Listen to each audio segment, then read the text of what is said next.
के साथ लगातार बलात्कार दुष्कर्म होते जा रहा है और आपकी सरकार विफल साबित होती जा रही है। निश्चित रूप से मैं ये नहीं कह सकता हूँ कि घटनाएं बिल्कुल भी नहीं हुई है। घटनाएं हुई हैं और ऐसी घटनाएं अगर है तो चाहे हमारी पार्टी हो या किसी भी पार्टी का सरकार हो, यह अत्यंत निंदनीय है। और जहाँ तक रही बात सुशासन की, तो हमारे निश्चित रूप से हमारे बिहार में इस समय सुशासन का बेहतर स्वरूप देखने को मिलता है। हाँ, कहीं कहीं ऐसी घटनाएं हुई हैं जिसके बारे में प्रशासन सख्त कार्रवाई कर रहा है। पहले के बारे में आपने बताया, तो पहले तो घरों से बहू बेटियों को टांग लिया जाया करता था। नमस्कार, आप देख रहे हैं K9 भारत लाइव और मैं क्षितिज राज।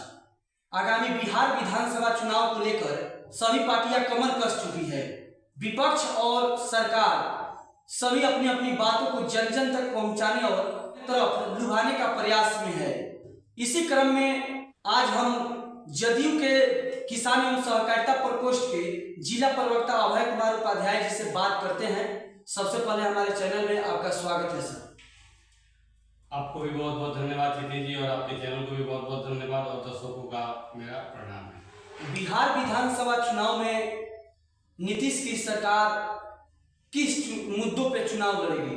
देखिए, इस बार का चुनाव हमारी नीतीश की सरकार जो है अपने विकास के एजेंडे पर चुनाव लड़ेगी, अपने बेहतरीन कार्यों को लोगों के बीच में रखने का प्रयास करेगी और बिहार को विकसित राज्य के श्रेणी में डालने के लिए यह चुनाव लड़ा जाएगा। बिहार विधानसभा चुनाव में जदयू कितनी सीटों पर इस बार चुनाव लड़ेगा? देखिए, यह तो हमारे शीर्ष नेताओं और अधिक पदाधिकारियों का निर्णय है, और इसमें हमारे सभी दल के घटक दल जितने भी हैं सभी के साथ बैठकर और इसके बारे में एक समन्वय स्थापित करके बताया जाएगा।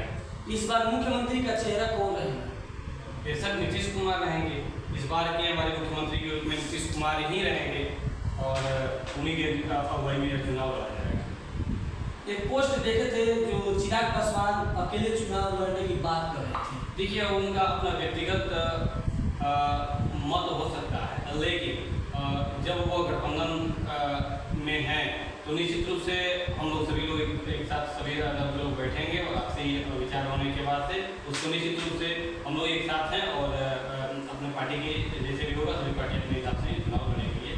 सरकार की कुछ उपलब्धियां को बताएं जो समाज में असरकारी रही। सरकार की उपलब्धियों को बताने के लिए हमारा और आपका समय कम पड़ जाएगा, लेकिन फिर भी मैं यह कहना चाहूँगा कि जब हम 2005 से पहले की सरकार को देखते हैं और इस समय वर्तमान की सरकार हमारे नीतीश कुमार की सरकार को देखते हैं तो ऐसा लगता है कि बिहार का एक नया युग आया, क्योंकि इससे पहले रोजगार के रूप में अपहरण और फिरौतियाँ हुआ करती थी, शिक्षा बदहाल थी, शिक्षा के नाम पर चरवाहा विद्यालय खोला जाता था और लूटकांड, फिरौती, अपहरण यही सब व्यवसाय था। सड़क के नाम पे गड्ढे मिला करते थे, बिजली के नाम पर तार भी नहीं रहता था।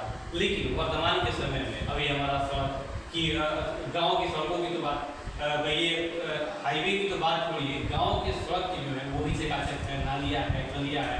7 निश्चय योजना जो है सरकार की आई, उसमें सभी गाँवों तक नाली, गली, सड़क, बिजली की तो बात ही नहीं गई है। अगर कोई ट्रांसफार्मर भी जल जाता है तो उसे 24 से 72 घंटे के अंदर में ट्रांसफार्मर बदल दिया जाता है, जबकि पहले तो ट्रांसफार्मर जल जाया करता था तो 7 साल 6 साल 2 साल लग जाता था। इस समय शिक्षा के बारे में देखिए, इस समय हमारे बेटियां जब सड़कों पर अपने साइकिलों से स्कूलों की तरफ जाती हैं तो ऐसा लगता है कि कितनी विकसित बिहार की तरफ बढ़ता हुआ बिहार दिखाई देता है। निश्चित रूप से नीतीश कुमार हर एक पहलू पर सामाजिक समरसता के साथ हर एक धर्म का सम्मान करते हुए और सभी गरीब तबकों को ध्यान में रखते हुए उनकी सारी जन कल्याणकारी योजनाएं हैं, तो उनकी उपलब्धियों को गिना पाना हमारे और आपके लिए समय कम पड़ जाएगा। एक लंबा समय हम लोग लेके आएंगे जिससे हमारी और आपकी चर्चाएं होंगी।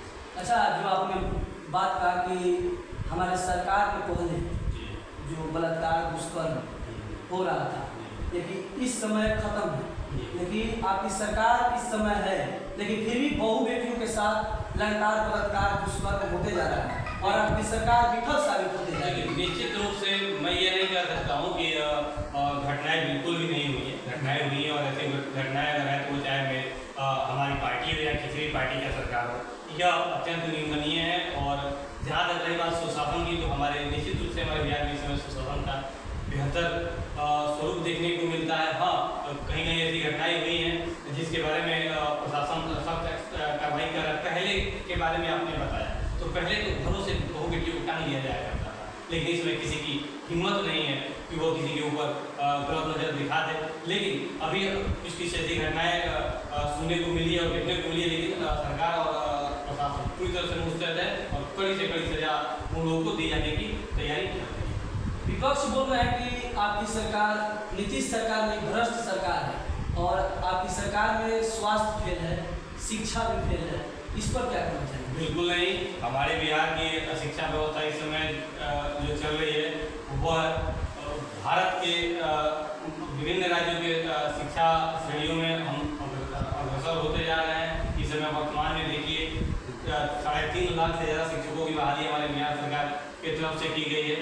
रही बात स्वास्थ्य व्यवस्थाओं की, तो स्वास्थ्य व्यवस्थाएं पहले से बहुत सुदृढ़ नहीं है। गाँव तक एम्बुलेंस की सेवाएँ हैं, डॉक्टरों की बहालियाँ हैं, नर्सों की बहालियाँ हैं, ANM है, GNM है, आशा कार्यकर्ता है, सभी स्तर पर कार्य हो रहे हैं। और निश्चित रूप से जिस तरह से हमारे बिहार की आबादी है, निश्चित रूप से अभी कुछ काम बहुत सारे बाकी हैं, जो निश्चित रूप से इस बार की जनता जो है हम लोग को फिर से अपना प्रेम जताएगी और प्रेम जताने के बाद से उन सभी जो बाकी बचे हुए कार्य उसको निश्चित रूप से पूरा किया जाएगा। एक प्रशांत किशोर है जो जन स्वराज के नाम से एक पार्टी बनाए हैं, ठीक है, वो बोल रहे हैं कि नीतीश सरकार में भ्रष्ट सरकार है, लेकिन हमारी सरकार आएगी तो पलायन को दूर करेंगे, शिक्षा में सुधार, स्वास्थ्य में सुधार और बेरोजगारी को खत्म करेंगे।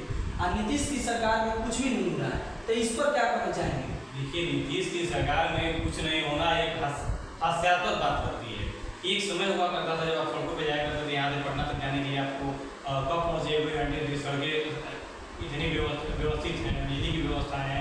जहाँ तक बेरोजगारी की बात करते हैं तो हर एक स्तर पर रोजगार का सृजन किया जा रहा है। जीविका दीदियों को, यहाँ तक गाँव में जीविका दीदियों का एक समूह बनाया गया जिससे कि गाँव की महिलाएं आत्मनिर्भर हो पाएँ।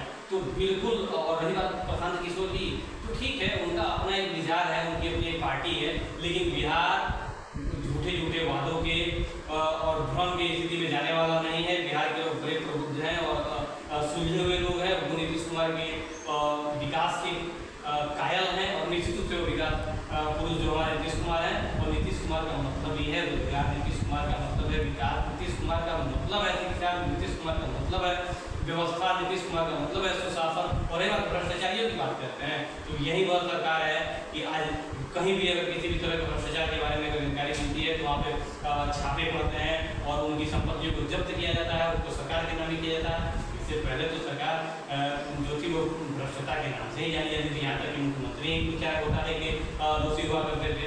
तो ऐसी कोई भी बातें जो है ये बिल्कुल निराधार हैं। आप एक बार पूरे बिहार, सभी लोग बिहार के लोग देख रहे हैं कि स्थिति क्या है बिहार की, और निश्चित रूप से लोग बिहार की तरफ निश्चित रूप से जाएंगे, हमारे बिहार की जनता और सभी लोग इसके बारे में शुरू करेंगे। कुछ दिन पहले नरकटियागंज में आजाद समाज पार्टी के द्वारा एक कार्यक्रम हुआ, उसमें प्रदेश अध्यक्ष द्वारा कहा गया कि जंगल राज नहीं, राक्षस राज चल रहा है बिहार। इस पर यह न जंगल राज है, न यह राक्षस राज है, यह जनता की सरकार के द्वारा चुनी हुई अपनी सरकार है और सुशासन की सरकार है, विकास की सरकार है, रोजगार की सरकार है और हमारे नीतीश कुमार की सरकार है। धन्यवाद जो आपने कम समय में सटीक जवाब दिया। आने वाले बिहार विधानसभा चुनाव को लेकर आपका क्या राय रहेगा और किसका सरकार बनेगा और कौन मुख्यमंत्री के लायक है? कमेंट बॉक्स में अपना राय जरूर दीजिए। तब तक लिए जय हिंद, जय भारत।